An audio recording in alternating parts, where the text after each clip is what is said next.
I remind you that in the next class there will be no presentation of any kind.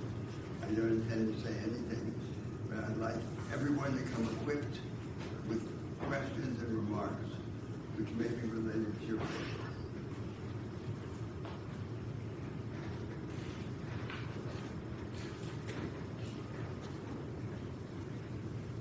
In the last class, last week, I dealt with the social theoretical background to the programmatic argument that I have developed to discuss with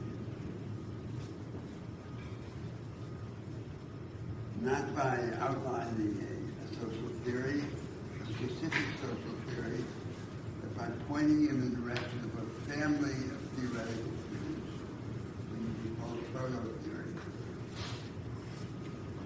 A theory which, in the history of social and political thought, we can call a theory of regimes, since that's the central conception in the history of political thought. The basic institutional structure of society and the ideological assumptions associated with it. And then I applied that theory of regimes to an exploration of the problem of agency. And now, before going on to discuss the other part of the background, the normative background, I want to say a little more about the idea of agency and go back to a central concern in my argument throughout the course. How does the problem of agency present itself in the world today?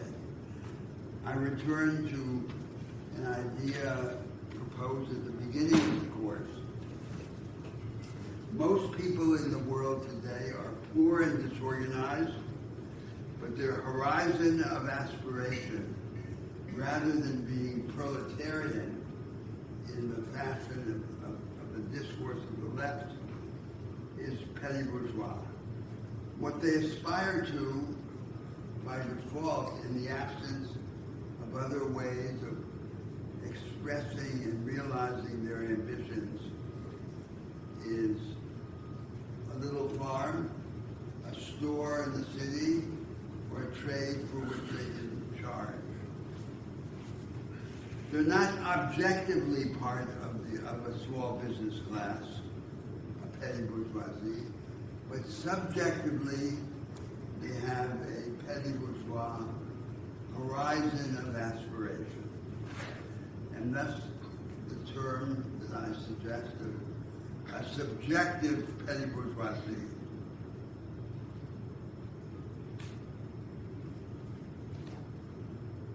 There are more objective petty bourgeois than there are proletarians in the traditional Marxist sense.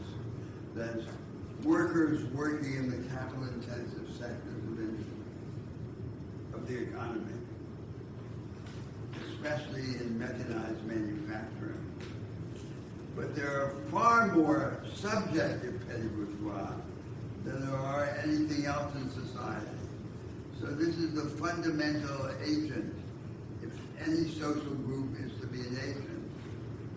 However, in the class societies of the contemporary world, and all the societies of the contemporary world are class societies,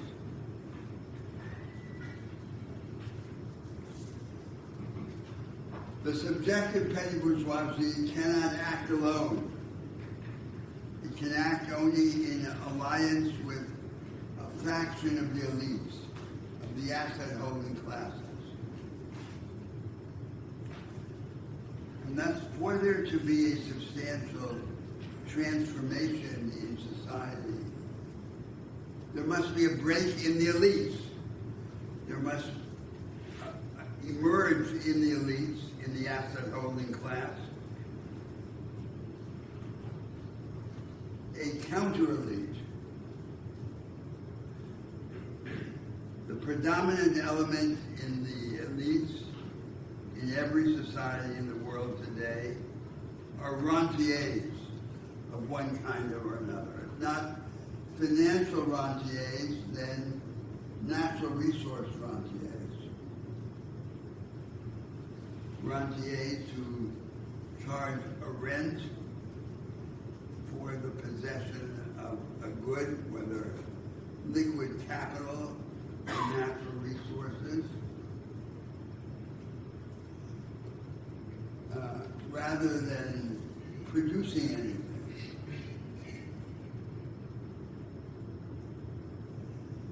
So there must arise within the National League a contrary faction. That's the term, a counter-elite, with a productivist and national orientation. This productivist and nationalist counter-elite must seek power, and gaining power, it must offer the majority of the subjective petty bourgeois an alternative or alternatives to the default form of their aspiration. The default form is traditional, archaic, isolated, and relatively unproductive family business. And that's what most of humanity would now like to have, to own, and to operate. But it goes nowhere for the country. It's not the basis for a growth miracle, for a great leap in productivity and output and a national power. And it's not even a solution, or it's only a very weak solution for the mass of people themselves.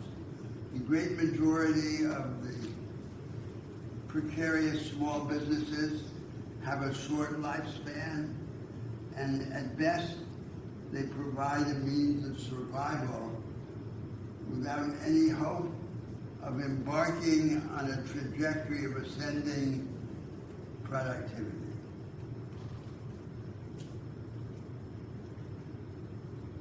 So what the productivist counter-elite must offer the majority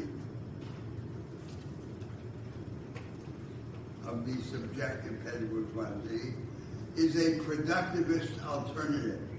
It must show them how they can embark on an escalator going up of increasing productivity, the popular form of the knowledge economy, if we're to use today's conception of what the most advanced form of production is.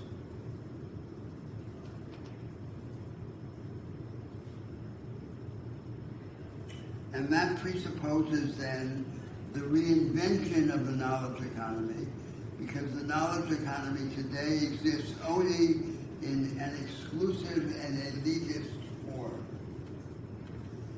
So this implies, among other things, a revolution in the understanding of technology. And I remind you now of the conception of technology which I have invoked in earlier moments of the argument. There are two basic ways to think about technology. From one perspective, technology is I claim, the materialization of the channel between our experiments in the mobilization of natural forces in our favor. The electrical force, the nuclear force, the magnetic force, and so forth. And our experiments in the organization of the technical division of labor, the way we work together. Technology viewed in one way is simply the material expression of that connection, the connection between those two sets of experiments. Viewed in another way, technology marks the movable frontier between what we have learned how to repeat and what we have not yet learned how to repeat. Everything that we've learned how to repeat, we can express in a formula or an algorithm, and then we can embody the formula or the algorithm in a mechanical device. The point of the mechanical device is to do for us what we have learned how to repeat, so that we can reserve our supreme resource, time, for the not yet repeatable. Now, this productivist and popular project, which would be the social context for the advancement of the alternatives we discussed in the semester, requires a revolution in the way in which technology is commonly imagined and operated today.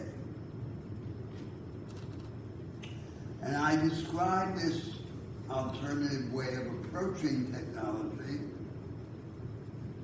by emphasizing 3 points. The premise of all three is that technology has no intrinsic logic of evolution, no immanent logic of evolution. It doesn't have a mind of its own. It evolves according to the evolutionary logic that we give it.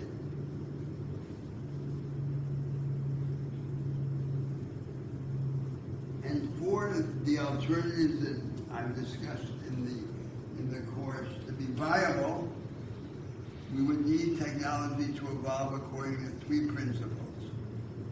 The first principle is that it must develop in a form which makes it capable of being assimilated by the majority. We want a knowledge economy for the many rather than a knowledge economy for the few.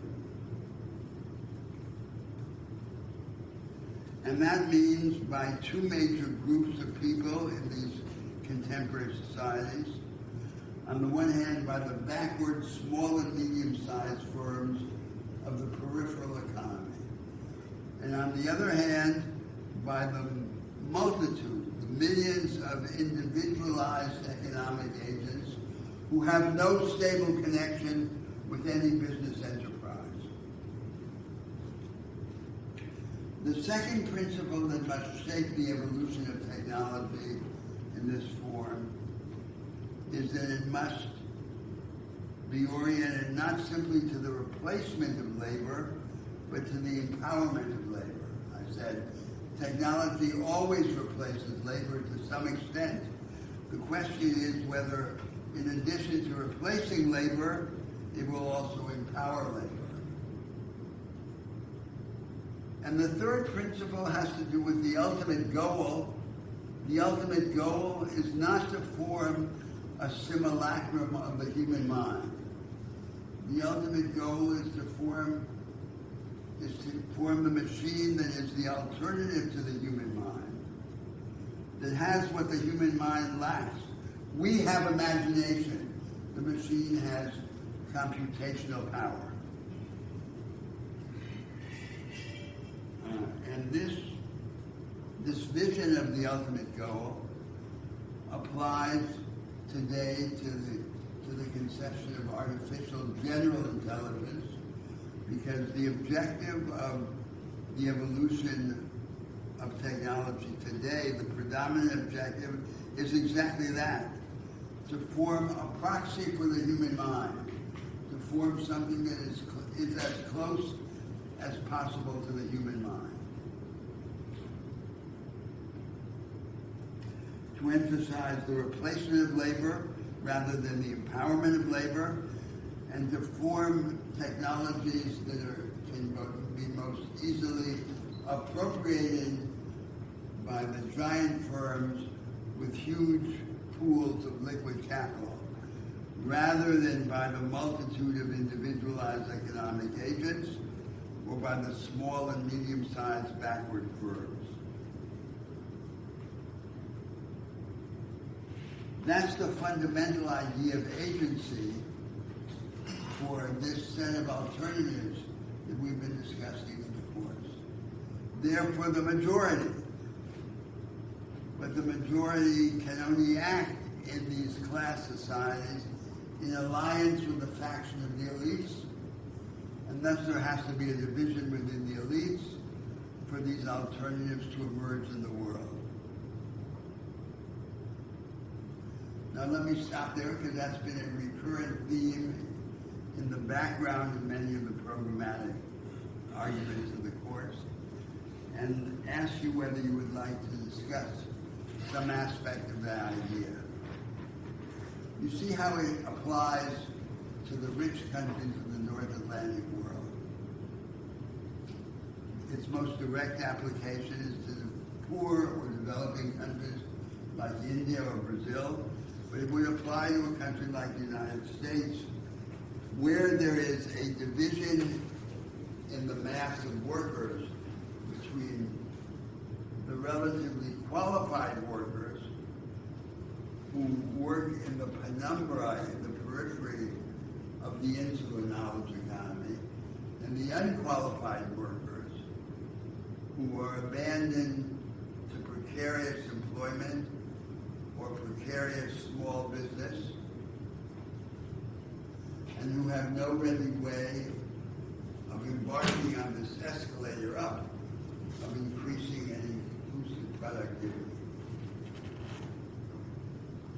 They are the equivalent in an economy like the American to this subjective petty bourgeoisie that is the majority of humanity. And it is only by gaining their support that the right can rise to power in the rich countries. Now, would you like to discuss any aspect of that conception? Or its meaning? Yes. I hesitate to ask, and I have deep sympathy for the argument that you're making in specific terms of it. Yes, have you turned on the microphone? Yes, I am. Okay. I'm just wondering that given the way in which they structured this argument about how social transformation can happen, would you say that it is vulnerable to some charge of paternalism? This idea that those who currently hold power have something that is valuable for the subjective petty bourgeoisie, and that their aspirations lack a broader horizon, that they are capable, for example, of themselves overcoming that lack of power and aspiration. I can see why that's actually the case, but I can also see why somebody would allege that it is paternalistic. Well, it's true. I think what you say is true. That these are societies in which it's not just our objective circumstances that are hierarchically organized.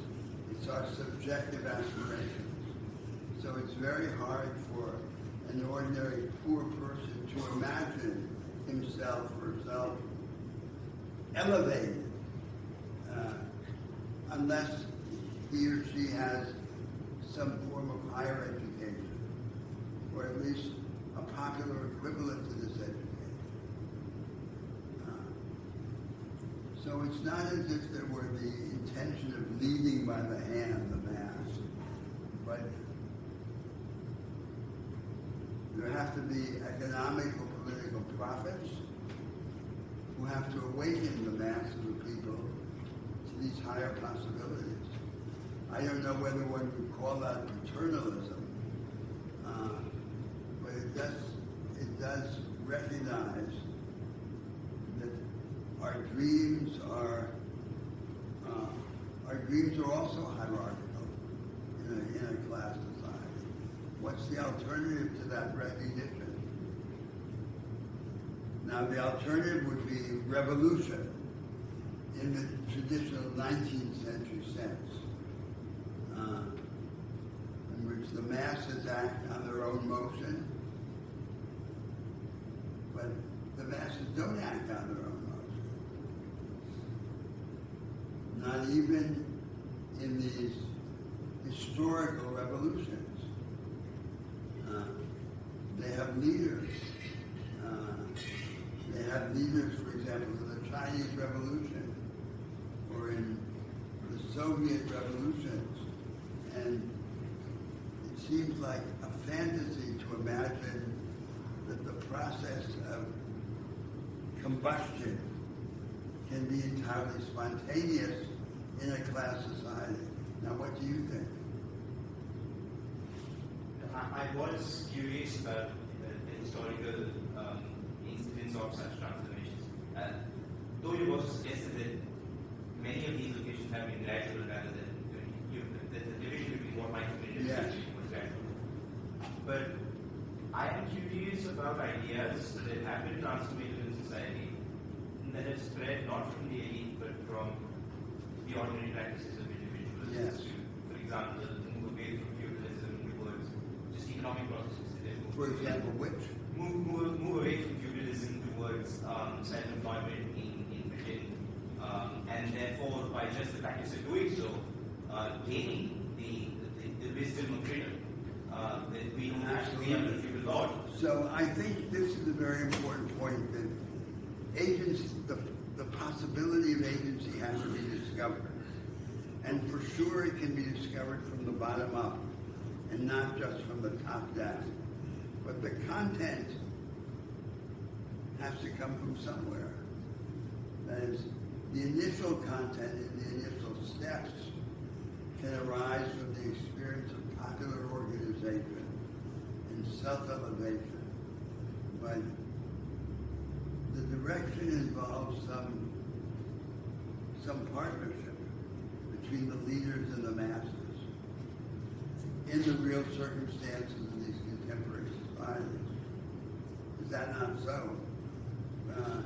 Because, for example, in these rich North Atlantic countries, the alternative to the intervention of this productivist counter-elite is the Caesaristic demagogue of the right, who also operates hierarchically, and you might say in this vocabulary, in a paternalist fashion,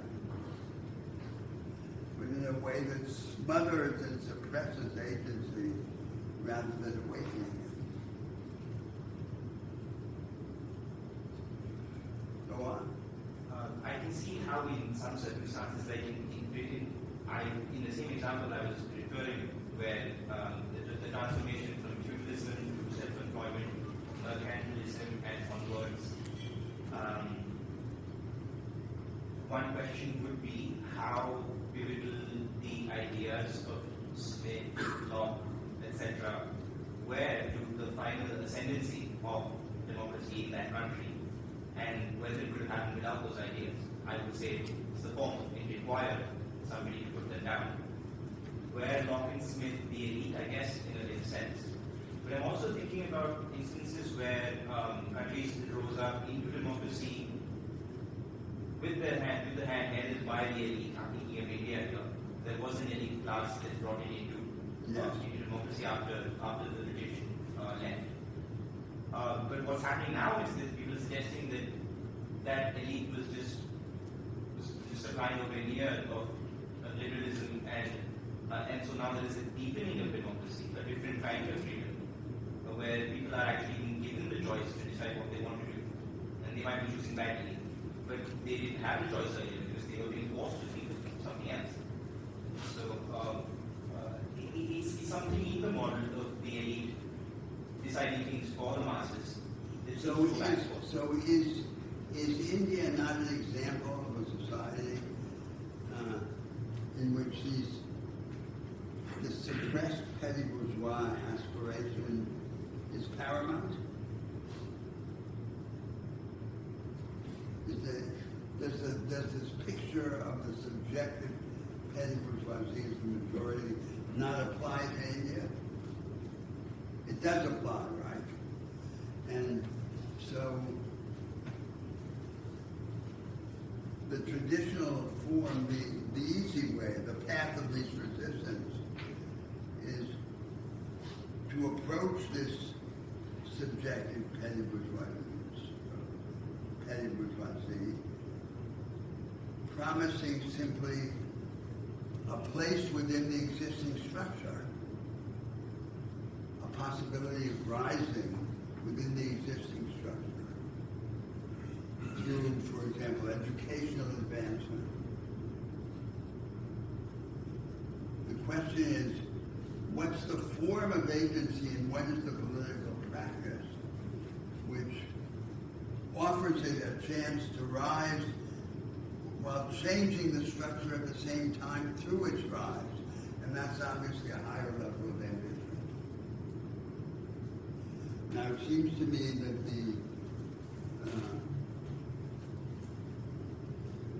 the greatest failure in that circumstance is to offer them nothing but a third worldist version of first world social democracy, which is entitlements, which was the path taken by the Congress Party.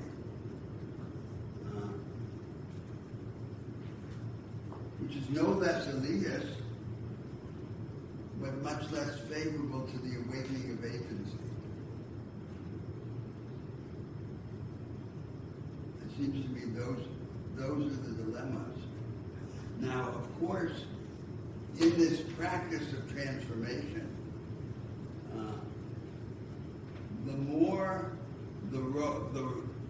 this struggle for power at the top can be connected with organization, mobilization, militancy below, the better.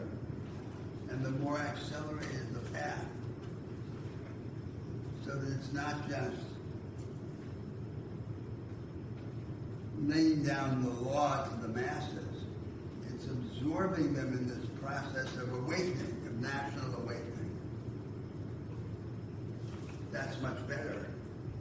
But we know from experience it's also much harder.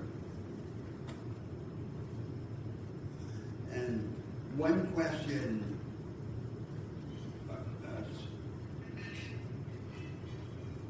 aroused by this discourse is, what is the role of nationalism?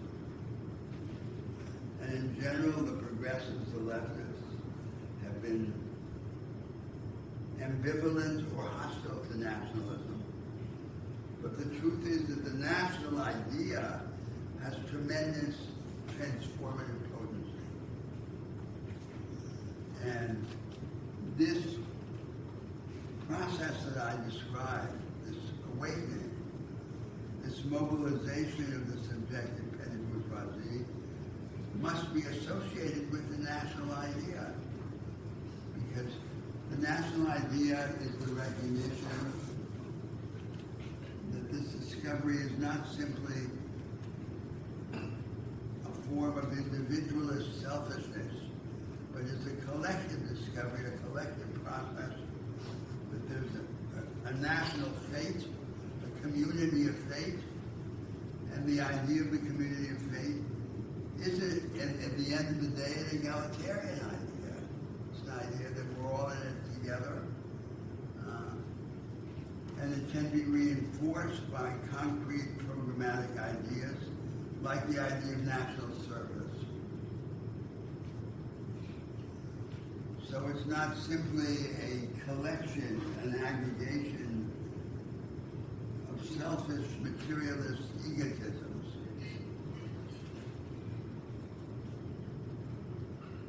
And that, I assume, is something that would be widely recognized in India. Is it not? And I think there's the recognition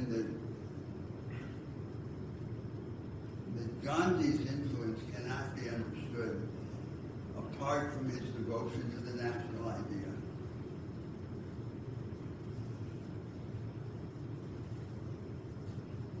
But his weakness was not remaining in control of his own influence, so it could be appropriated by the professional politicians, and they could then suppress the transformative potential of his mobilization of the national idea. And later on, the national idea could then be captured by this reactionary force, which separates it from the reinvention of the structure. This is a very very characteristic stories. So these stories about India, about Brazil, about these countries they reach, they're variations on the same themes that resonate throughout the world. And then we can understand the circumstance of the United States as not fundamentally different at this level from the circumstance of India or Brazil.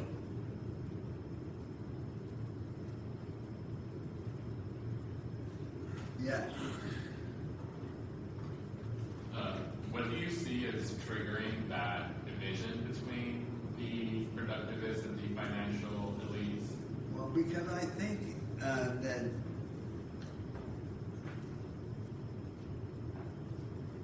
there is always a productivist element in the country. The industrial class in the most of the society has not been completely destroyed. It has been decimated and reduced in influence. But it's still the case that there are producers interested in production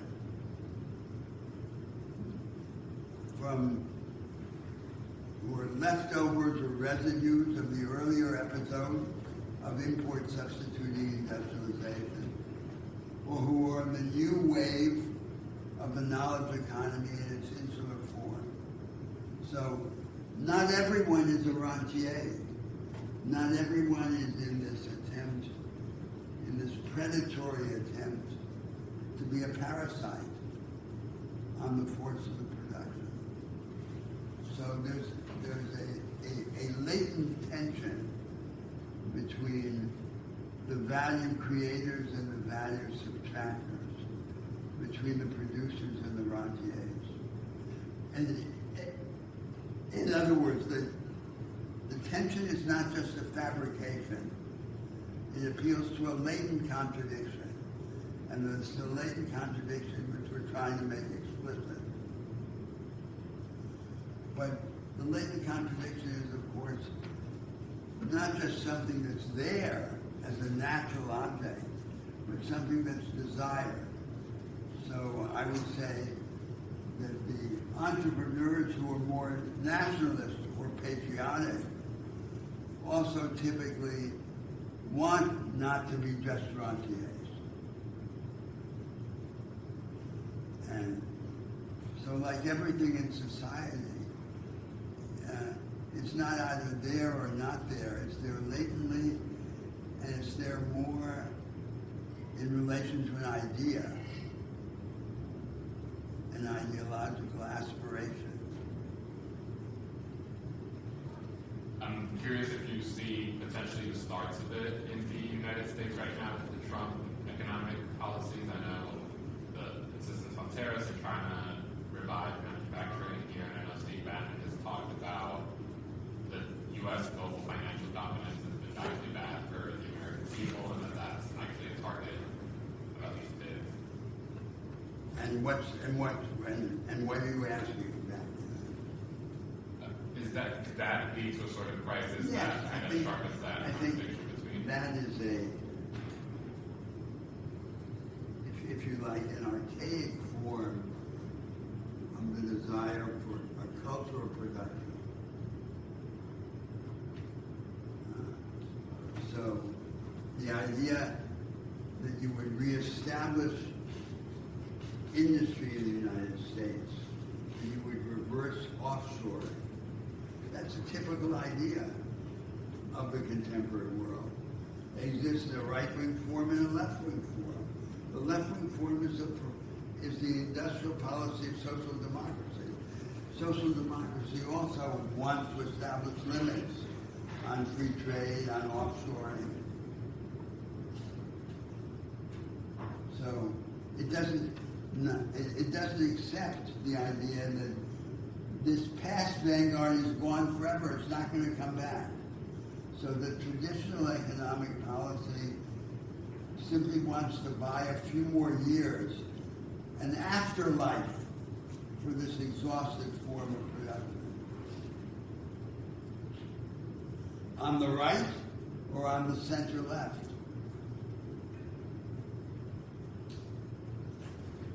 In fact, the only, if you look at Europe, the only major difference between the political economies of the Social Democrats and of the right lies in immigration. Restraints on immigration, the cultural wars, not in their economic policy. There's no force in Europe that defends an inclusive form of the knowledge economy. And as a matter of fact, there's no force in Europe that defends what you could call popular capitalism. So take a country like Spain, which is relatively egalitarian. The predominant element in Spanish life is petty bourgeois, small business, a huge artisan economy. So why does no political force in Spain propose a popular capitalism?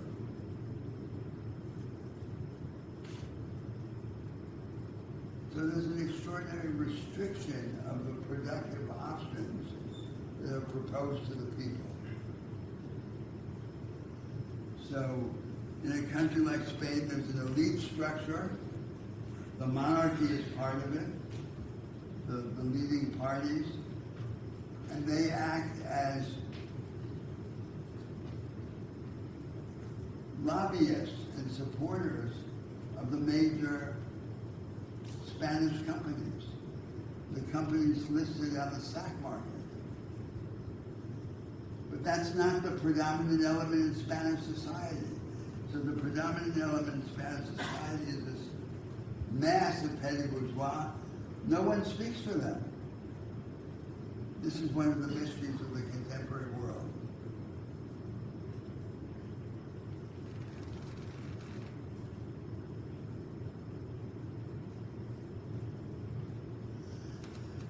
So this conception of agency, which is underlying the whole programmatic argument.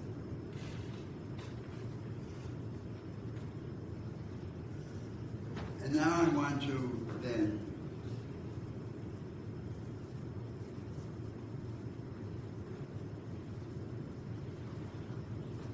turn in the direction of the normative assumptions of the programmatic argument.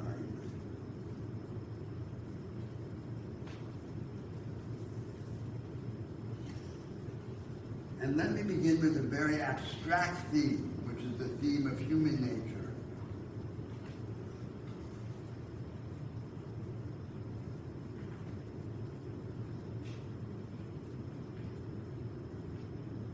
Does a programmatic argument like this one rest on a view of human nature?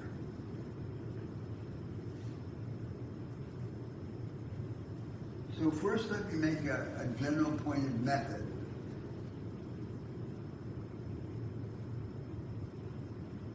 The history of modern philosophy might lead you to think that it makes no sense to imagine a programmatic argument because it's an argument about what should happen, could rest on a view of human nature. Because after all, we've all been taught that there's no passage from the is to the ought, from descriptive propositions to normative propositions.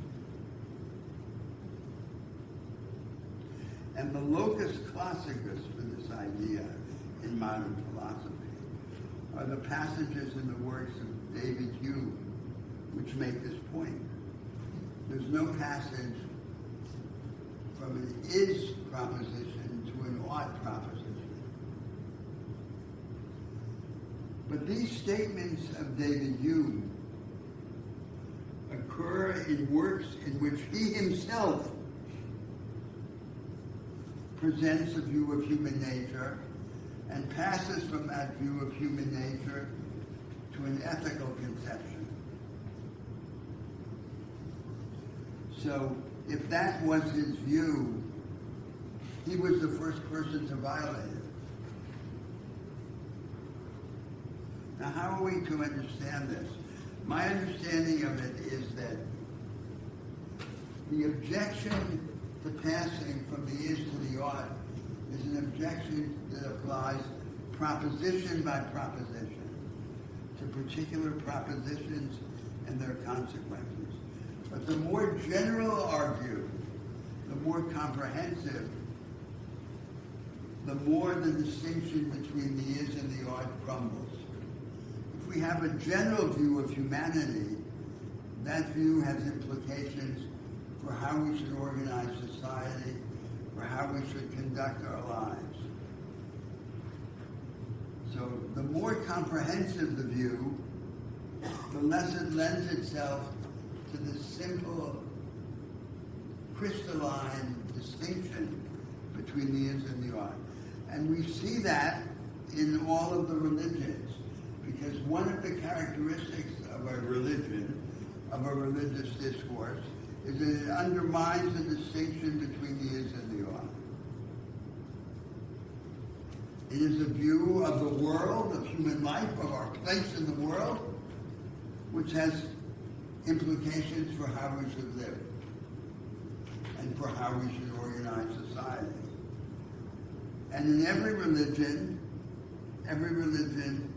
demands to be expressed in every department of human life. It refuses to be cabined, for example, in the private life. 18th and 19th century Protestantism is an exception to this principle, because it was in 18th and 19th century Protestantism that exceptionally the religious consciousness took refuge in the privatization of the sublime. And that is the view that has enormous influence on the moral and political beliefs that prevailed in the United States in American history, under the influence of this privatized form of Protestantism, which is an anomaly in the history of religion.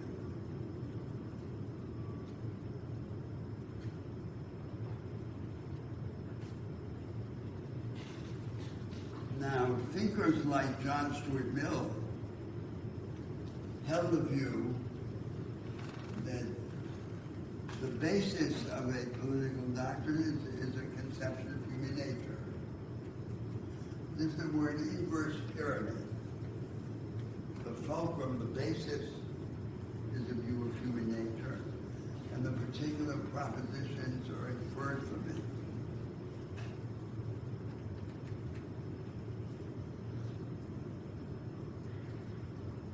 And this too seems mistaken, because after all, what is human nature? It changes all the time with the change of regimes, of structures. So in every institutional and ideological shift in the regimes, there is a shift in who we are. And it's not the case that we can divide in the attributes of human nature those that are universal and timeless, and others that are particular to particular forms of life. A change in regimes influences everything, even the most intangible passions.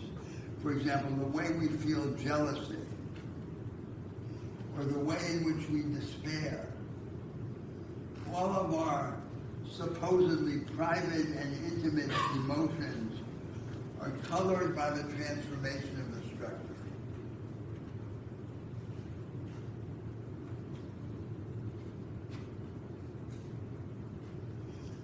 In every transformation of the structure of society, all of our experience is on the line. All of it is up for grabs.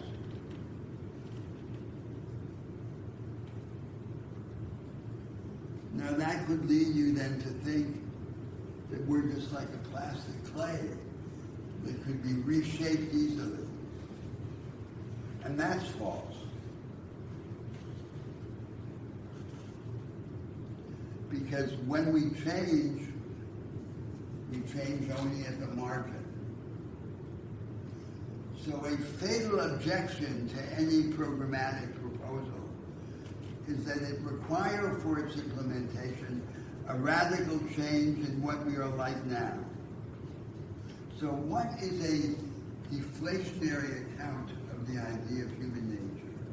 It would be, what does human nature mean on this deflationary account? It means simply what we are like now. Now, we can think that with a program of structural change, everything could shift. And that's true abstractly, but it could shift only at the margin. The best predictor of what will be like in that future regime is that we'll be very close to what we are like now, but we'll change in subtle and small ways. A fatal objection to a political proposal is that it requires for its implementation a radical change in what we are like now. So, the Soviet Union saying there'll be a new man. There'll be a new man in the Soviet Union and Cuba. Will be different. We won't be egotistical. We won't be materialists. We'll be this way rather than that way. And all of that is impossible.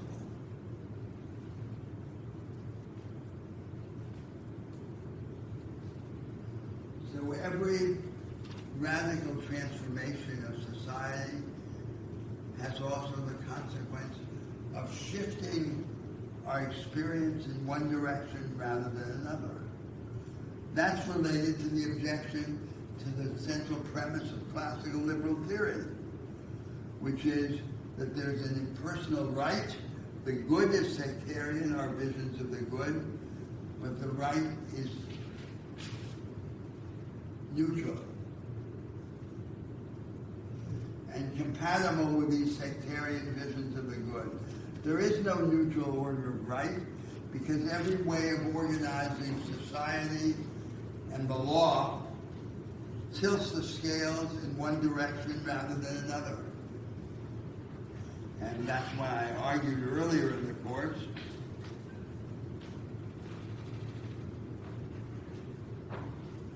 that the idea of neutrality is always alleged in favor of its opposite. To call a certain order of right neutral is a way of entrenching it against attack and preventing its division. Nevertheless, the illegitimate idea of neutrality has a kinship to an idea that is necessary and legitimate, which is that the order of society should be open to a wide range of contradictory experience, and above all, it should be corrigible. So corrigibility and contradiction are the legitimate counterparts to the illegitimate idea of neutrality.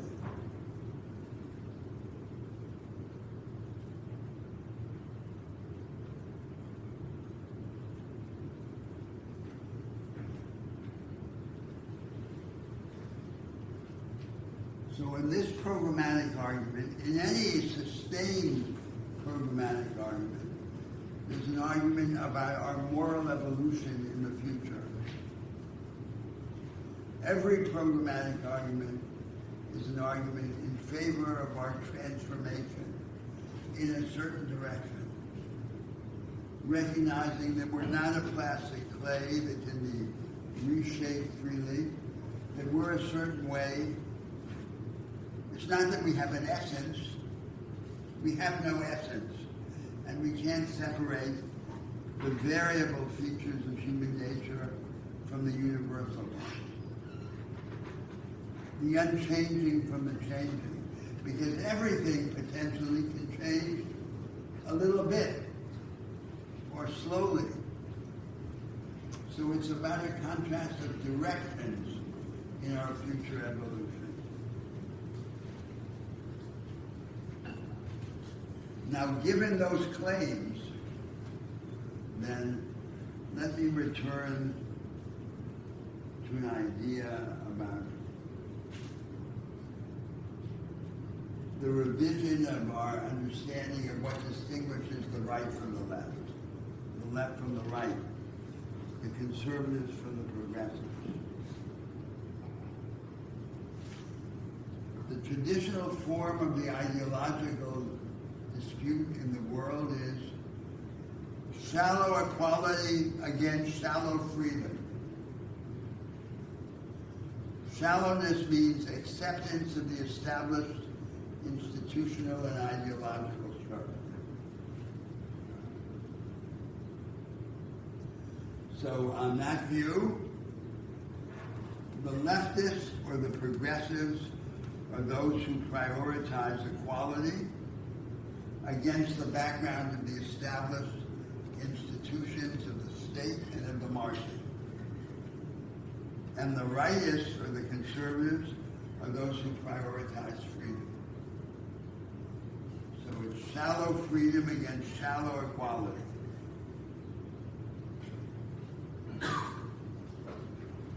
But that wasn't the way in which, in the early 19th century, the theorists of liberalism and socialism thought of their relation to the conservatives. Their idea was that the aim of the progressives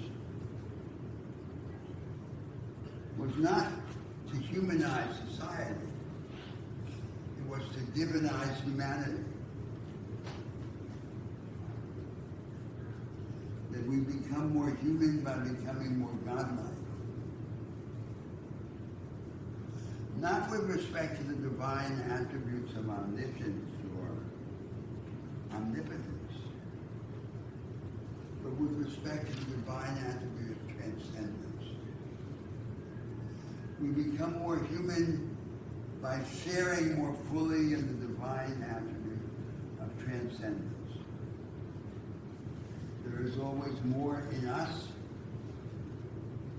in each of us individually, and in all of us collectively, the human race, than there is or ever can be in the social and conceptual worlds that we build and inhabit.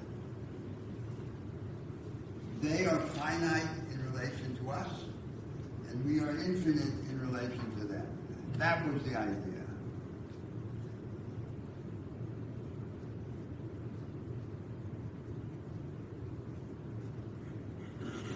So we need to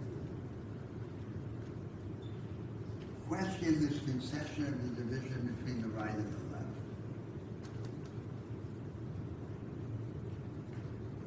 left. And a telltale sign of why it can't be true, it can't be right,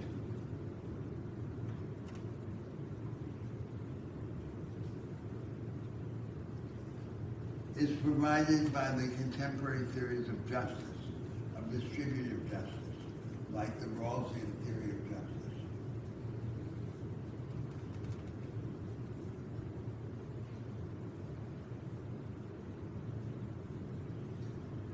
So these theories profess to be radically egalitarian. They're all about equality, but equality achieved by redistribution. Not equality achieved by reorganization. So what is their practical significance? Their practical significance is to serve as pseudo-philosophical props to the homely practices of compensatory redistribution under institutionally conservative social democracy. That's what they are.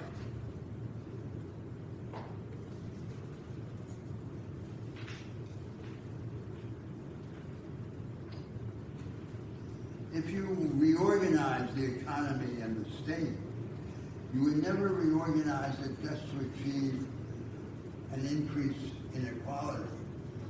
You would reorganize it in the service of a larger view of humanity.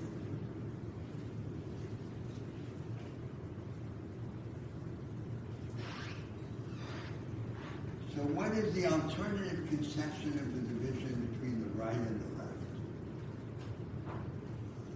The alternative conception would base the distinction between right and left on two ideas. First, to be a conservative or to be a rightist is to take the established institutional framework of society and the ideological assumptions that justify it as the horizon of our initiatives, of our action.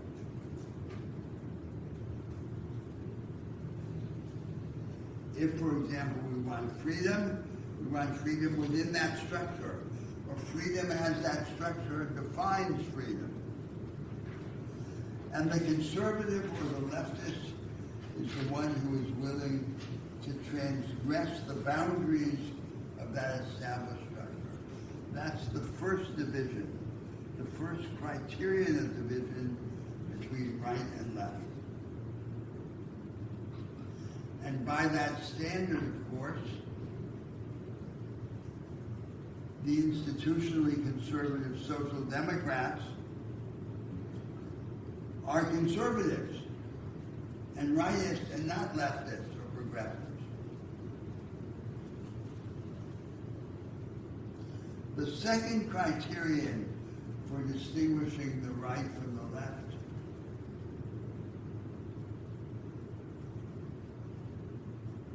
has to do with an idea of agency, empowerment, greatness. The conservatives or the rightists are the ones who believe that it is natural for human life to be small for the vast majority of people. Only an elite of geniuses, of disruptors, of innovators, of heroes, of saints are released, are exempt from the fate of belittlement. The mass, the majority of people may be released from it exceptionally in moments of national sacrifice, like great wars.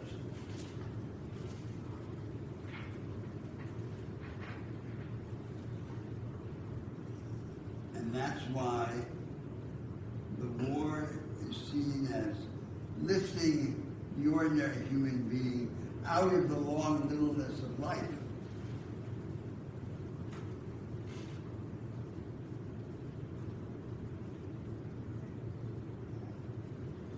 And what is then the criterion that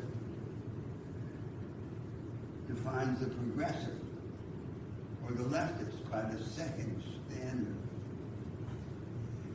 The leftists, the progressives, are the ones who believe that we can all become bigger, provided that we become bigger together, that we can all ascend. That it is not natural for human life to be small.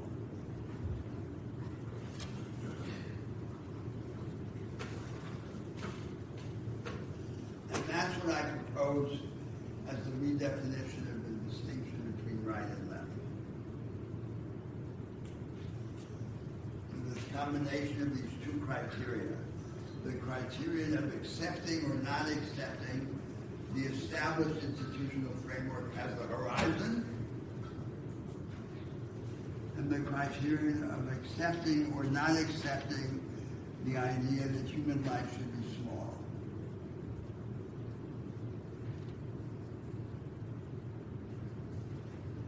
But of course, the problem is that by this alternative vision of the division between right and left,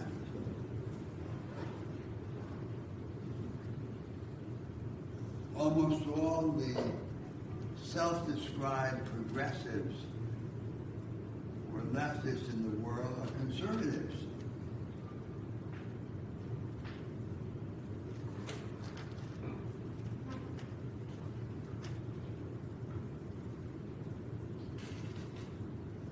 Now there's something in this intended substitution of the division between right and left, this way of redescribing the division radically,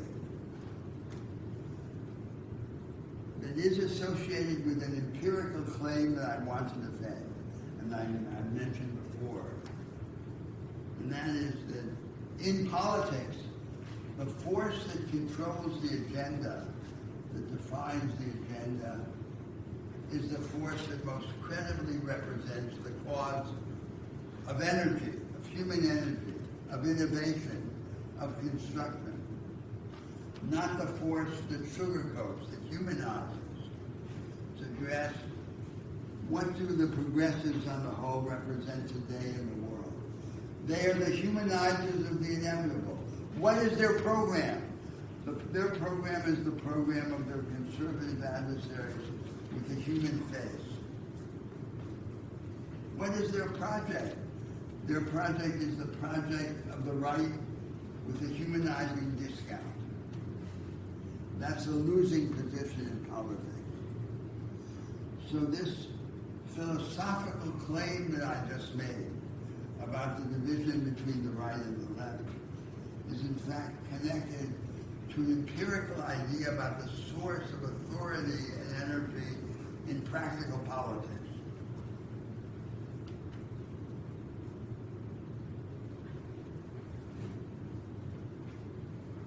Now, in the light of that distinction, let me then come back to another recurrent motif in my arguments here during the semester. And that argument has to do with our understanding of fundamental rights.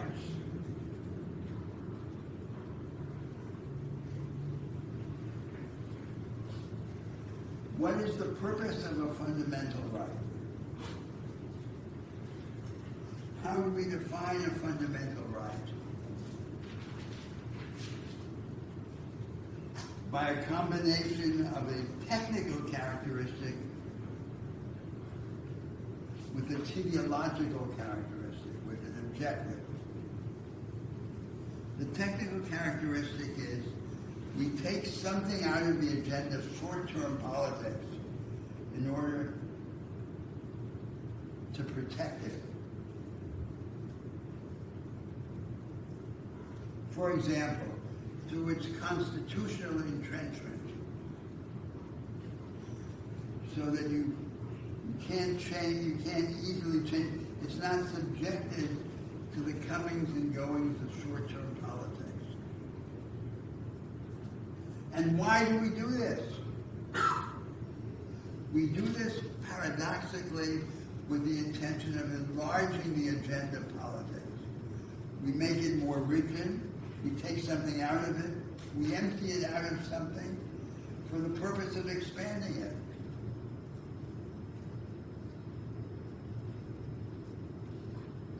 But what's the underlying intention? And I exemplified this intention by analogy to the love that a parent has for his child. The parent says to the child, "You have an unconditional place in the world because I love you unconditionally. Now go out and raise a storm in the world." That's the relation between the technical nature of a fundamental right and its purpose. The purpose is empowerment, life, vitality, greatness. And the means is the protection of a fundamental right. Now, what do we see in the direction of the social democratic imagination, the traditional imagination of the left? We see that there's a discourse about entitlements and rights as this haven. Will provide the haven against the market in its present form, especially. But where's the other part of the discourse?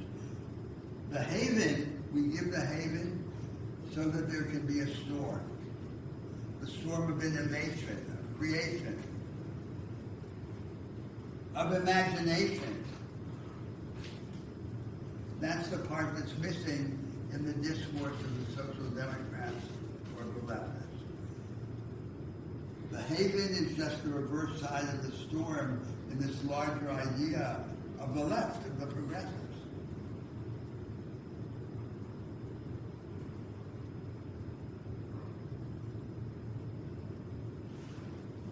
So then, instead of imagining the distinction between right and left as a distinction between, as a comeback between shallow equality and shallow freedom,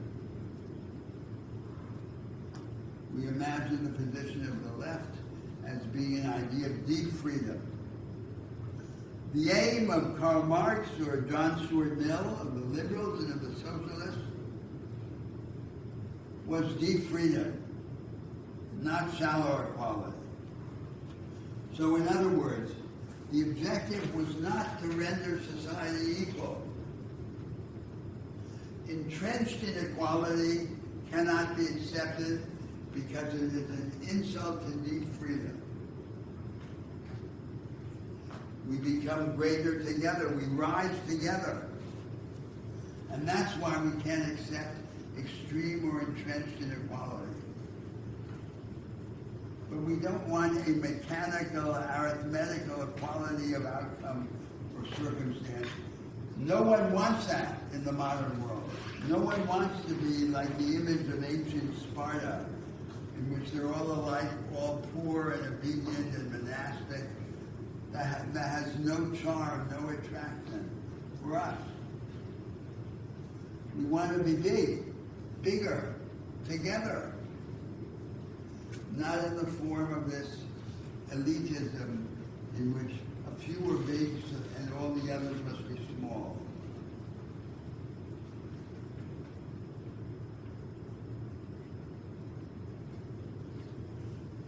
Now finally, let me return to the idea of human nature. So I said, we can't have an essentialist or substantive view of human nature because human nature is historical. It's evolving. But what we can have is a view of the human condition as involving a series of contradictions. And these contradictions allow us to give content to the notion of deep freedom. What does it mean to move in the direction of deep freedom? It means to address and to resolve a series of contradictions.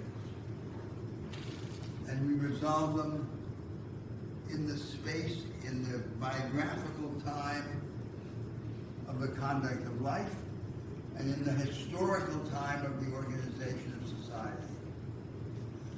So what is the first contradiction that is related to the idea of deep freedom? The first contradiction is the contradiction between our need to connect with others and our fear of the jeopardy in which every connection places us. No one is free. No one has the sentiment of being. No one affirms his existence without being connected, only through connection. No one is free as a little Napoleon crowning himself.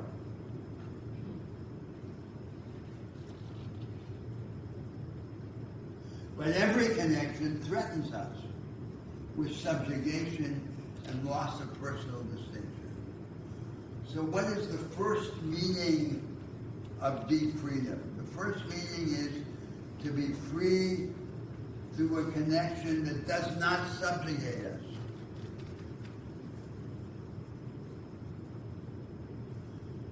Through a connection in which the connection doesn't take away from us. It reaffirms us in the sentiment of our existence. Now, we have an experience of such a connection in personal love. Love is not altruism. Love is radically different from altruism.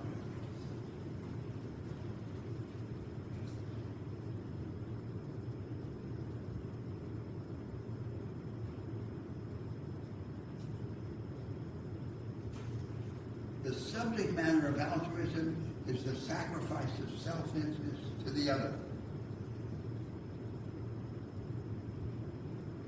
The subject matter of love is the contradiction of the self to the other.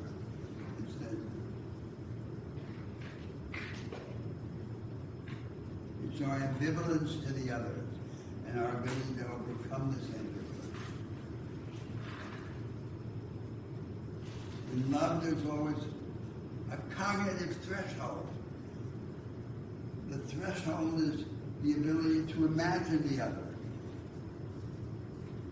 to recognize the otherness of the other, to see him in his or her reality, not as the projection of some fantasy or wish of ours. In altruism, there is no cognitive threshold. The altruist doesn't need to understand the other.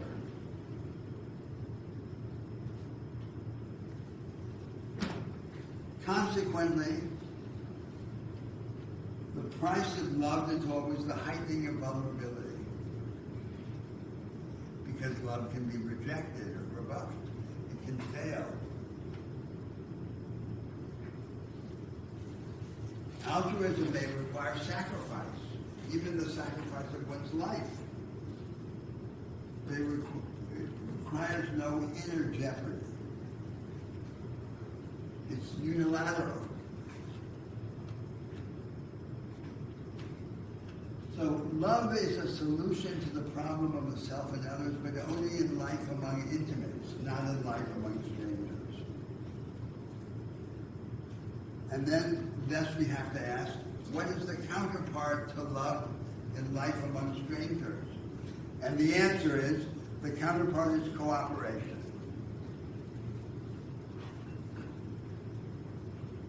But the institutional forms of cooperation in the market or in politics, democracy is a form of cooperation. The market is a form of cooperation. It's a simplified form of cooperation among strangers that is unnecessary when there is high trust and impossible when there is no trust. Its basic moral requirement is the generalization of a modicum of low trust among strangers. So the stuff of struggle over the concrete institutional forms of cooperation fills history. That's the stuff of history. That's what we fight about. And that's what we made these proposals that we discussed during the semester about.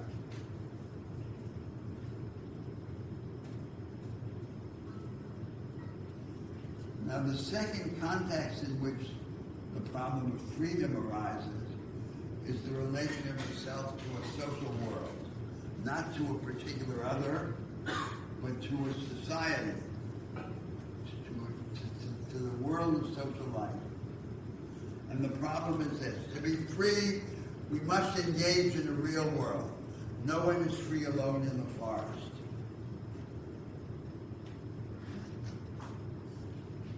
But every world seems to exact from us, as the price of engagement in it, that we surrender to it. So there's a contradiction between our need to engage in a world and our reluctance to accept surrender to that world as the price of our engagement in it. What then does it mean to be free? What it means to be free is to be able to engage without surrendering. To be able to deny the last word to that world and to keep the last word for ourselves. Or to change the vocabulary, to be an insider and an outsider at the same time.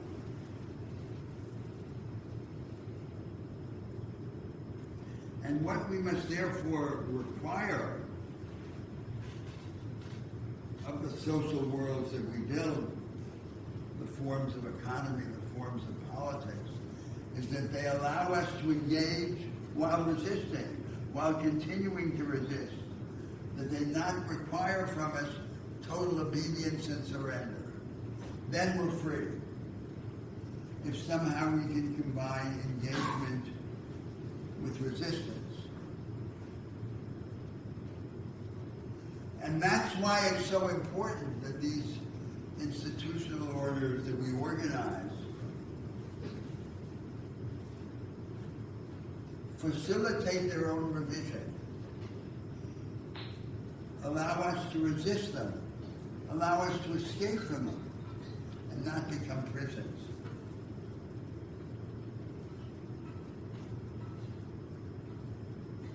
So that then is the second meaning of deep freedom.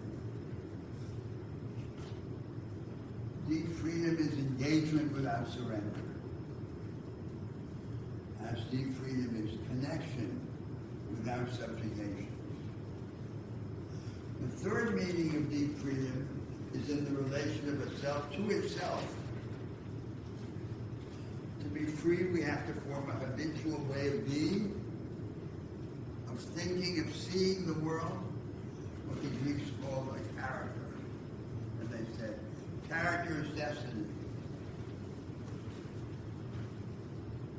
But if the character becomes congealed, if it crystallizes, it then becomes a mummy within which each of us slowly dies. So to be free, it's not enough to have a character.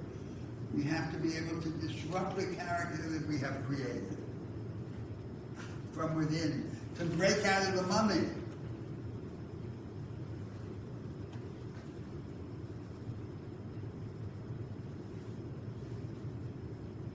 It's not that we live to become godlike. It's that we become godlike in order to live.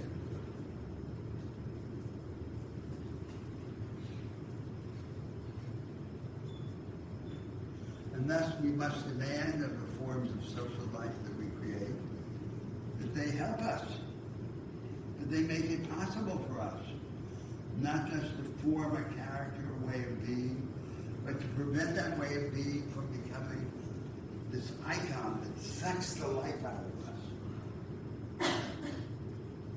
It's not like the freedom that Nietzsche describes. The life becomes a work of art, like a marble statue to be chiseled. That's death. To be free means to prevent that death. And the nature of culture has to assist us in this task. And that's then the third meaning of deep freedom. The third meaning of deep freedom is the formation of a self, the habitual formation of a self, a way of being, a way of seeing, a way of experiencing the world, accompanied by the development of our power to disrupt it in order to keep living.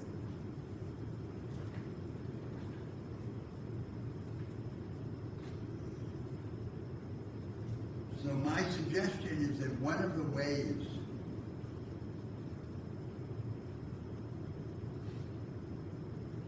to replace an essentialist idea of human nature is to conceive our problem, the problem of being, of deep freedom, as a struggle with a set of contradictions which define the human condition.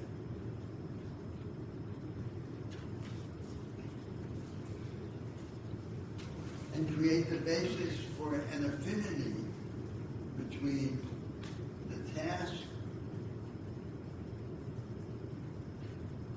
of conducting our lives in biographical time and the collective task of organizing society in historical time. If there were a contradiction between these two tasks, our lives would be tragedies without a tragedy without a solution. If there's an affinity between these tasks, it can be a comedy of salvation, redemption, of transformation. So it matters that it be the second rather than the first.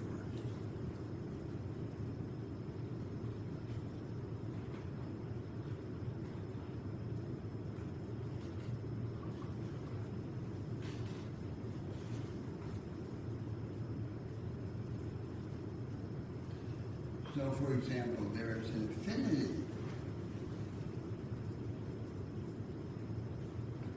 between the personal task of escaping the mummy that begins to form around each of us as we grow older, the carapace of routine, of compulsion, of surrender.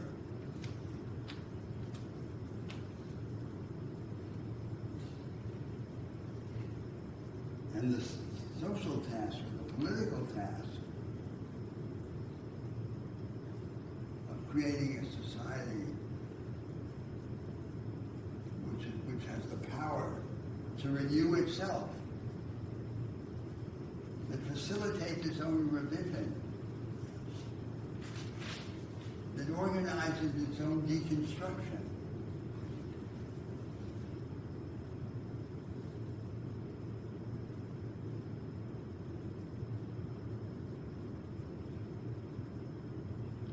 And I think what lies behind this image, which I've tried to trace,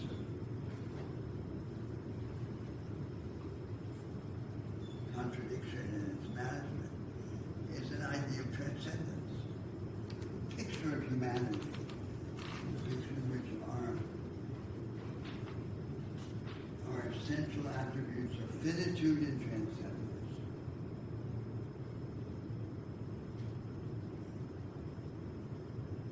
They're revealed in these successive contradictions, which I've just described, which then have implications both for our understanding of the conduct of life and for the organization of society. They're both moral and political.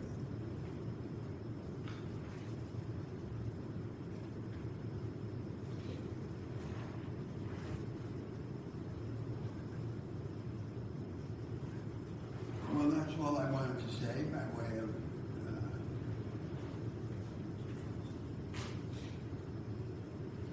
describing the normative background to the arguments of the course.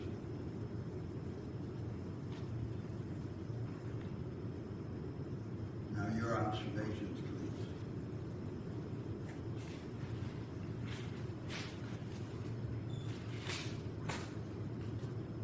Yes.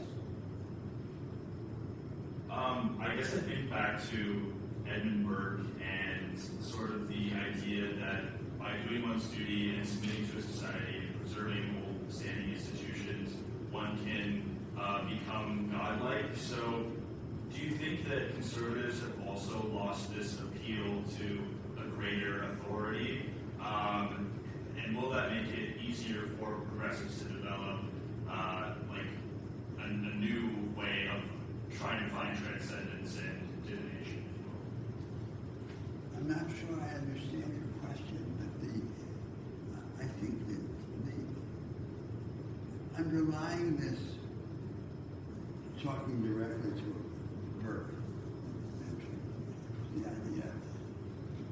the idea of the progressive, the idea of the revolutionary, is that the roots of a human being lie in the future. They don't lie in the past. Prophecy is higher than memory. Time is higher than eternity. So this is certainly part of the moral basis of these ideas. And they have, of course, a religious resonance.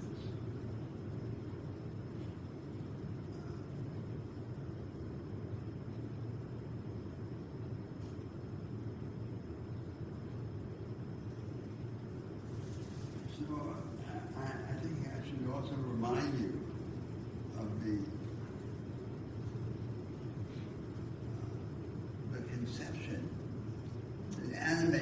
of these arguments of our place in history. And it matters very much to me in the way I formulate these arguments. So I think for the last two or 300 years, the world has been on fire. There's a world revolution. It's a unique moment in the history of humanity. There was a 2,500 years ago, 2,000 years ago, it was a so-called axial age when the great religions developed. But it was not this revolutionary moment for all of humanity. Now, this world revolution has two sides. It has the political side, which is carried by the doctrines of liberalism, socialism, democracy. And it promises, it's a promise to humanity to lift the grid of entrenched social division and hierarchy, weighing on human life and degrading us. But it also has a personalist side, the world revolution. And the personalist side is carried, especially, I think, by the worldwide popular romantic culture and its background in the world religions. And the personalist side is a promise to humanity to elevate human life. That we're not as little as we seem to be. The ordinary human being, and can rise up and become more godlike, become more human by becoming more godlike. And this requires a certain way of living, an approach to the conduct of life, not just to the organization of society. Now, the unique problem is this.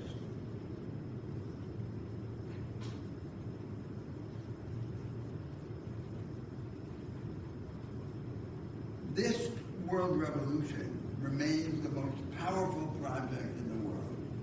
It continues to control the agenda of humanity. But it's far from being the only project. It has many enemies. But all of its enemies respond to it. So in that sense, it continues to command the agenda of humanity. However, it is now still very strong, still in the commanding position, but also paradoxically weak. It is weak because its defenders, its adepts, its votaries, no longer know what its next step should be on either the political side or the moral side. And if they don't know what its next step should be, it can't be kept alive. It begins to wither and die. The law of the Spirit is that we can possess only what we renounce and reinvent. We can't possess something by treasuring it as a fossil. So, take the idea of revolution. It couldn't be now what it meant in the 19th and 20th century. We have to change it in its content, the content of what it's for, and then we need to reimagine its forms. It's not going to be just the mob of the streets, led by revolutionary leaders.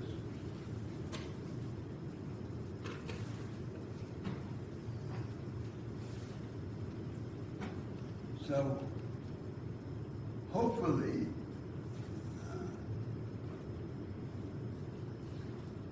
because I am hopeful, if there's anything you would have found out about me during this semester, it's that I want to think that we're living in a counter-revolutionary interlude in this long revolutionary period in the history of humanity.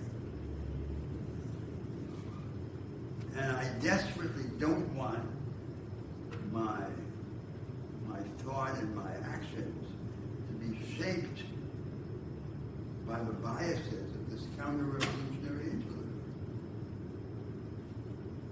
I want the revolution to continue. But I think that to continue, it has to be reinvented. That's my basic attitude to the historical moment. And that's what determines the whole direction of these arguments.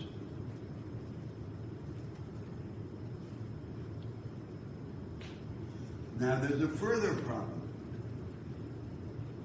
And I go back to my evocation of Tolstoy.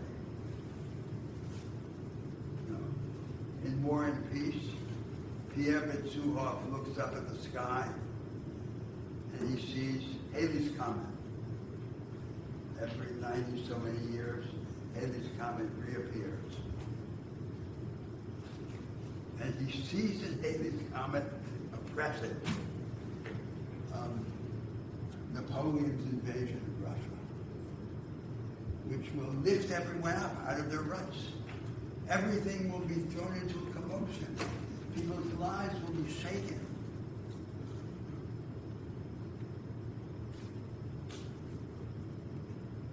Tolstoy saw this at the beginning of the 19th century. And humanity saw it, all of humanity, in the Second World War. The most terrible war in human history. Almost 30 million people died. In the Soviet Union alone, something like 20 million people. And I think I remarked in an earlier class. During this terrible war, rates of suicide and depression fell precipitously in all the belligerent powers. Why are we so constituted that we stop killing ourselves or being depressed when we're at war? It's not just because we like to slaughter one another, or maybe we do, but it's because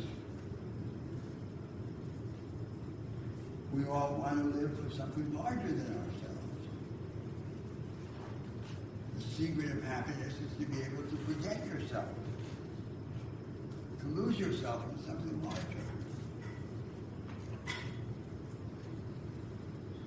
But now, what happens to us if Halley's Comet doesn't come during our lifetimes? After all, it only comes every so many years. Why do we depend on this exogenous force to save us from the long littleness? So that's the additional complication in our circumstance. So then we might want for Halley's Comet not to be an exogenous force, but an endogenous force to come from within. Let's make up for its absence in some way. And what is the great force in the world that can serve as the alternative to the comet? It's the imagination. The imagination has to do the work of crisis without crisis. That's the task of the imagination.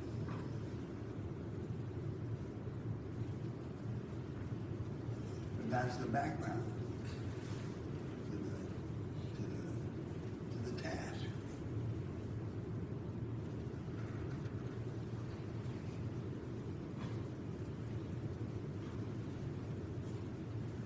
Any other comment or reflection?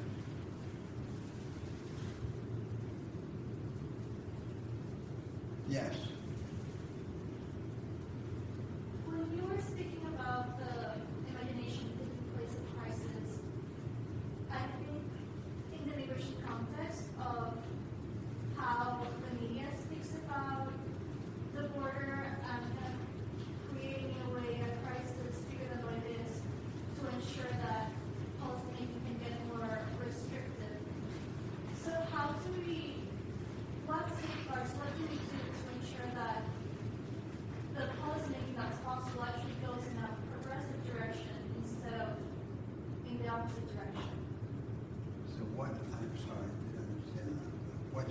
what?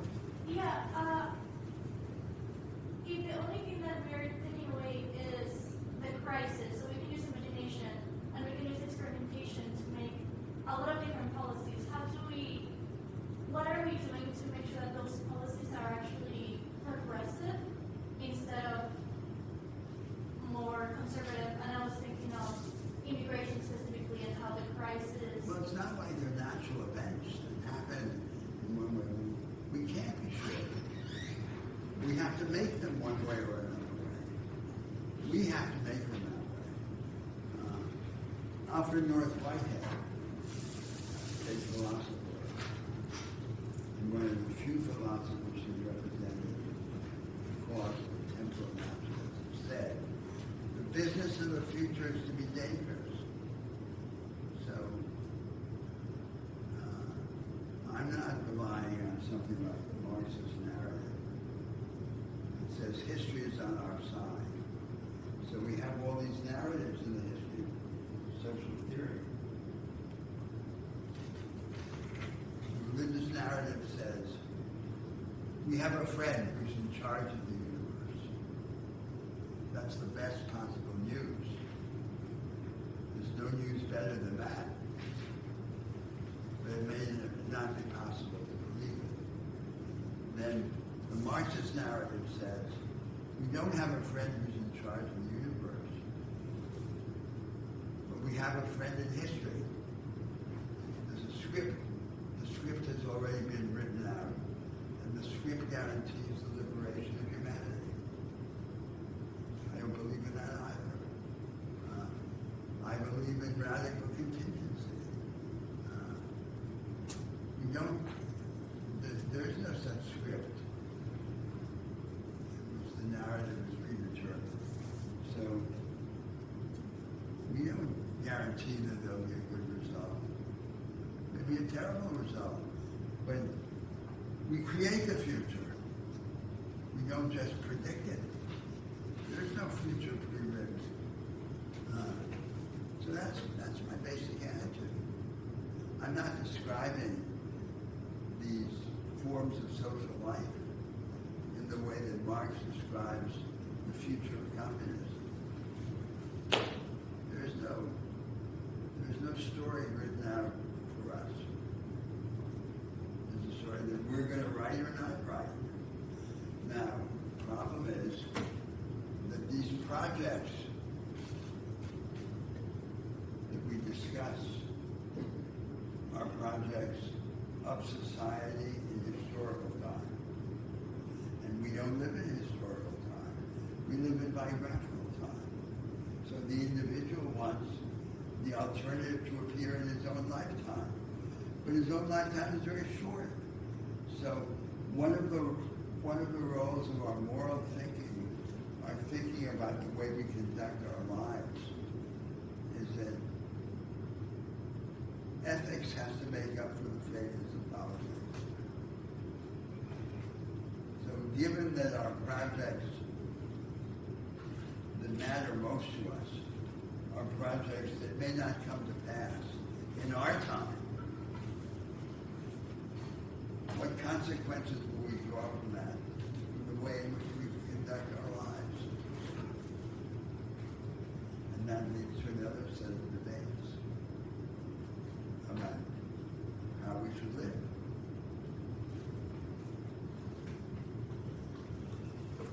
Well, that's enough for today. That was quite a lot. So please come to the last class.